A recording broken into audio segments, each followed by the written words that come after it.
എടി എടി ഇതേ നിന്റെ വീട്ടിൽ നിന്നേ പപ്പയും മമ്മിയും അളിയനും പിള്ളേരൊക്കെ ഉണ്ട്. അവർക്ക് കഴിക്കാൻ എന്തെങ്കിലും ഉണ്ടോ അവിടെ?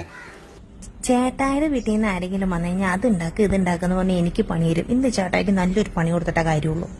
അതെ, നമുക്ക് കുറച്ച് മട്ടൻ ബിരിയാണി മേടിച്ചാലോ? മട്ടൻ ബിരിയാണി മേടിച്ചാൽ അതിനകത്ത് കഷ്ണം കുറവായിരിക്കില്ലേ? അതിന്റെ കൂടെ വല്ല ചിക്കൻ 65 അതുപോലെ ബീഫോ അങ്ങനെ എന്തെങ്കിലും മേടിക്കണോ? ദൈവമേ, പണി ചോദിച്ച് മേടിക്കുകയാണല്ലോ. ചിക്കൻ 65 മേടിക്കാം, പിന്നെ കുറച്ച് ബീഫും മേടിക്കാം, പിന്നീടല്ലോ കുറച്ച് മീൻ പൊള്ളിച്ചതും മേടിച്ചാലോ? ഈ പിള്ളേര് ഇതൊക്കെ കഴിക്കൂടി.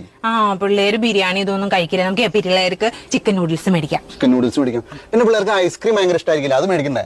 ഐസ്ക്രീം ഭയങ്കര ഇഷ്ടം, എനിക്ക് ഭയങ്കര ഇഷ്ടം. മേടിച്ചോ. ഇത്രയും പോരേടി. അളിയാ കേട്ടില്ലേ? ഈ പറഞ്ഞതൊക്കെ വരുമ്പോ മേടിച്ചോണ്ട് വരാട്ടോ. ഏതളിയൻ? നിന്റെ ആങ്ങള, അതായത് എന്റെ അളിയൻ. അവൻ വീട്ടിൽ നിന്ന് ഇറങ്ങാൻ നേരത്ത് പറഞ്ഞു, അളിയൻ കടയിലൊന്നും പോയി ബുദ്ധിമുട്ടണ്ട, എന്നാ വേണ്ടെന്ന് വെച്ചാൽ ഞാൻ മേടിച്ചോണ്ട് വരാന്ന് പറഞ്ഞു. ഞാൻ ആയിക്കോട്ടെ എന്നും പറഞ്ഞു.